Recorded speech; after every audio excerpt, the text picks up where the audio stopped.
Hello welcome back to my new blog साथी स्वागत छ तपाईँ मेरो नयाँ च्यानलमा। साथीहरु मैले अस्ति यो दुई घर बनाएको थिएँ मैले यो मौरीलाई तपाईँ देख्न सक्नुहुन्छ। यसलाई लगभग 15-16 दिन भइसक्यो आज। थोडा यसलाई यसको गतिविधि के कस्तो छ अब यो बाँडिएर चाहिँ आधी भइसक्यो नि मौरीहरू छोटो यसलाई हेर्नेवाला छु अहिले धेरै डिस्टर्ब गर्न हुन्न। अब अहिले फेरि एउटा रानी अब रानी नभएको घोमले चाहिँ रानी तयारी गर्दै होला त्यस्तो बेलामा डिस्टर्ब गर्न हुन्न खास भन्ने हो भने। फेरि पनि छोटो यसलाई हेर्ने छु कुनमा रानी छ र कुनमा चाहिँ छैन भन्ने कुरो एकचोटि हेरेर म तपाईँलाई बताउने छु। यो डिभाइड गरेको मौरी अस्ति भर्खरै मैले यो रानी खोजेर रानी पुरानो घरमा रानी नभएको नयाँ घरमा रानी पुरानो घरमा नयाँ घरमा चाहिँ नरानी चाहिँ पुरानो घरमा गराउन मैले खोजेको त धेरैको त्यसरी गरिन्छ। तर मैले डाइरेक्ट के गरेको भन्दाखेरि जतासुकै जाओस् रानी है ओल्तिर पल्तिरमा 4-4 5-5 फ्रेम चाहिँ बटवारा गरिदिएको बाँडिदिएको अनि मैले छोडेर लगभग आजसम्म हेरेको छैन। बरु यति डिस्टेन्स यति ग्याप मैले गरिदिएँ सार्दै अब यसलाई अझै 1-2 हात सार्न मिल्छ अझै उजन सार्न मिल्छ। त्यो काम मात्रै मैले गरेँ तर भित्र अहिले के गरिरहेको छ मैले त हेरिनँ। मैले चास्नी दिने काम गरेँ चिनी पानी दिने काम गरेँ। चिनी पानी जब विभाजन गरेपछि दिनुपर्ने साथीहरू है किनभने त्यो भित्र केही पनि हुँदैन महहरू हुँदैन खानेकुरा हुँदैन। अनि मैले अब 2-3 फेर दिइसकेँ। आज फेरि हेर्छु यदि उसले महहरू सङ्कलन गरेको छैन भने आज फेरि मैले यसलाई दिनपर्छ। त्यो साथी म यसलाई एकचोटि हेर्छु है खोलेर। यो पहिला साथीहरूमा यसलाई हेर्छु है पहिला म नजिकबाट चाहिँ यसलाई यसो हेरौँ छोटकरीमा हेरौँ है।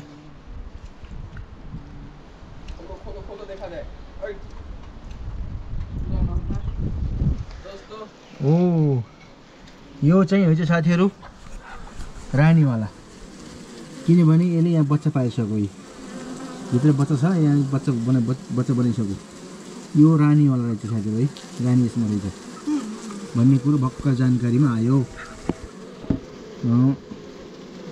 यति चाहिँ यो सानो चाका चाहिँ बनाइसक्यो कि यसले बनाएर पनि फुल पारिसक्यो। त्यो अब साथीहरू यसमा रानी रहेछ यसमा रानी आएको रहेछ। अब अर्को घोमलाई हेर्छु है। यसको जनसङ्ख्या पनि तपाईँलाई म देखाउन चाहन्छु। एकदम जनसङ्ख्या चाहिँ बराबर भएर आएको छ कि हेर्नुहोस् बराबर भएर आएको छ। अर्को हेर्छु है मैले अब अर्को हेरेर तपाईँलाई बताउँछु।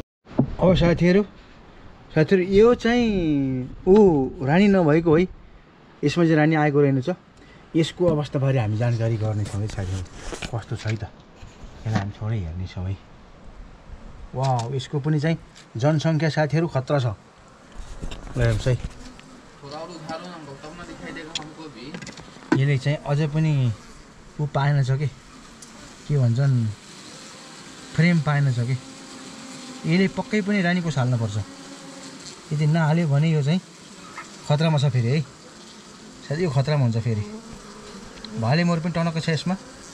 अब यसले कोष बनाएकै हुनुपर्छ यदि बनाएको छैन भने यो खतरामा हुन्छ फेरि। यसले कोष बनाएको छ भने यदि सक्सेस हुन्छ फेरि यो। अब यसलाई छोटो एकचोटिमा हेर्छु है।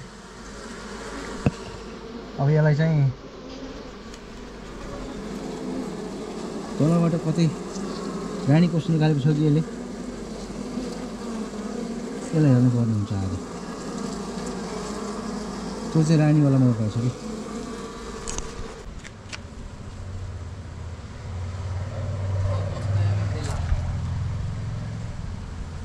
यस्तो बेलामा साथीहरू खतरा पनि हुन्छ है। के खतरा हुन्छ भन्दाखेरि बितपाती हुने खतरा पनि हुन्छ के ठुलो रिस्क पनि हो कि यो। यदि मौरीले थाहा पाइहाल्छ रानी छैन भनेर रानी बनाउन चाहिँ कोसिस गरिहालेको हुन्छ उसले। यदि रानी भएर पनि रानी कोष हालेर पनि पछि गएर आकाशमा जाँदाखेरि यदि चराले खाएर आउन सकेन भने त्यो बितपाती बन्छ साथीहरू है। तर यसले चाहिँ त्यस्तो बितपातीको देखाएको छैन। म यसलाई एकचोटि हेर्नै पर्छ। रानी कोष हालेको भए यसलाई म धन्यवाद दिनुपर्छ। टुक्लै यार अड्डीतिर उठेला यता होला कि बङ्ग पल्टेला। हेमा केही पनि छैन। अब मैले यसलाई हेर्ने कोष हेर्ने हो साथीहरू है, कोष हेर्ने हो। कोष यदि छ भने म यो मौरी सक्सेस भएको म जान्छु। यसलाई कोष हेर्न पर्छ। अब मैले देखाइ भाइ देखाइ। वो कोष निस्किसक्यो अरे साथीहरू। यताबाट देखाइ त इ तल रानी निस्किसकेछ साथीहरू। यो रानी निस्किसकेछ। ओ रानी निस्किसकेछ। अब मलाई डर छैन साथीहरू है। रानी निकालिसक्यो यसले। यही बेला फोन गर्ने को हो फेरि यार। साथीहरू सक्सेस भयो मौरी मेरो, कन्फर्म सक्सेस भयो। एउटा कोष मैले देखेँ, एउटा कोष चाहिँ निकालिसक्यो उसले। अझ पनि एउटा तपाईँलाई म के जानकारी गराउन चाहन्छु भने सानो किरासितको फेरि आज दिनुपर्छ यसलाई।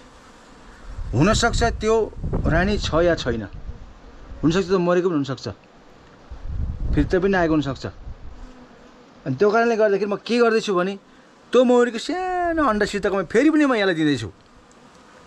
यदि यहाँ रानी रहेनछ भने के गर्छ भने त्यहाँबाट फेरि कोष बनाउँछ, बितपाती हुनबाट बाँच्छ कि फेरि यो मौरी। किनभने यस्तो कुरो मैले झेलेको छु होइन।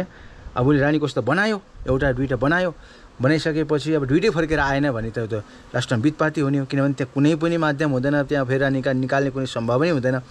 त्यसै कारणले गर्दाखेरि अब यसमा यसले एउटा कोष मैले देखेँ, एउटा कोष चाहिँ अस्ति नै निस्केर गइसकेको छ। लगभग 3-4 दिन पहिला भइसकेको छ। त्यो चाहिँ कोष निकालेर गइसकेको छ।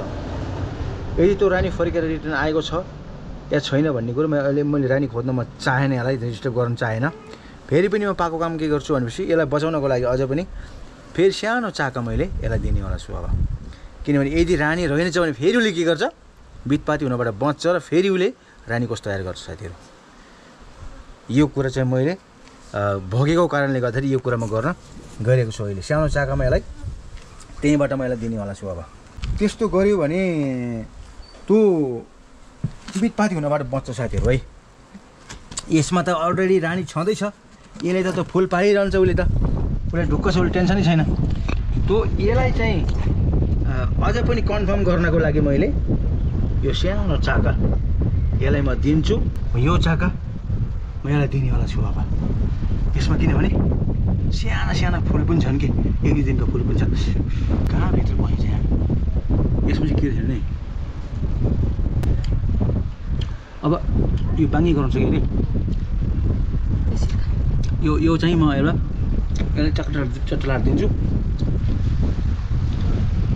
साथीहरू। हेर्नुहोस् है, मैले अब साना फुल पनि छन्, साथीहरू। यसमा जनसङ्ख्या पनि एकदम धेरै रहेछ। यो साथीहरू मैले अब यतापट्टि लाएर टक्क लाएर दिन्छु।